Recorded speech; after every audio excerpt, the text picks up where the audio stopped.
నా సిగరెట్ డబ్బా మర్చిపోయా కార్లో, క్యాబ్లో. సో ఆ గోల్లో వచ్చేసి నేను రిసెప్షన్లో చెక్ ఇన్ అయ్యే టైంకి మా అన్నయ్య he did booking from booking.com. So payment అవ్వలేదు. పేమెంట్ కరో అన్నాడు. 4,700 ఏదో ఉండే. अरे मैं कर रही हूँ, रुको यार, मैं बिना करे कहाँ जाऊँगी, मैं रहने के लिए आई ना, मैं बराबर करूँगी అని చెప్పా. సో ఇమీడియట్లీ గూగుల్ పే నుంచి పే చేస్తా. పే చేసిన వెంటనే they like okay we're taking you to the room అని చెప్పి తీసుకెళ్లారు. పాస్వర్డ్స్, డీటెయిల్స్, రిసెప్షన్ నెంబర్ అంతా ఇచ్చేసి. అస్సలు సిగ్నల్స్ లేవు, వైఫై లేవు. సో వెళ్ళేటప్పుడు the person who was assisting me, I asked him, I missed out with my cigarettes.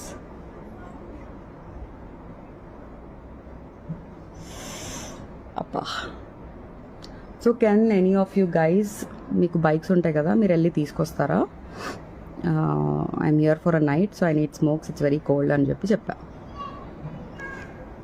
తీసుకొస్తారా అంటే లేదు, మా దగ్గర అలాంటి సర్వీస్ లేదన్నారు. నేను అన్న ప్రీవియస్ రిసార్ట్లో చెప్పిన వెంటనే తను వెళ్ళిపోయి తీసుకొని రావడం కూడా జరిగింది.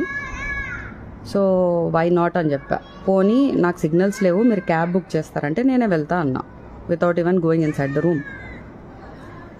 అయితే మేము క్యాబ్ బుక్ చేయం, మీరే చేసుకోండి. అరే సిగ్నల్స్ లేవు, మీ వైఫై పనిచేయట్లేదు, నేను ఎట్లా పోవాలి? అండ్ 3 kilometers వరకు షాప్స్ లేవు. సో మనోడు మాట విన్నట్లే. నేను again I had to run back to the reception. I was asking the same thing to this asshole with whose video I just posted. I told the same thing and I told a little louder, क्यों चिल्ला रहे मेरे पे, तुमको दूसरा काम धंधा नहीं है क्या, బిహేవ్ करना नहीं आता क्या, ఏ ఓ అని చెప్పి స్టార్ట్ చేశాడు. నేను మీరు తెలుగు మాట్లాడుతున్నారు కదా, నేను క్లియర్గా చెప్తున్నా, నాకు సిగరెట్స్ కావాలి.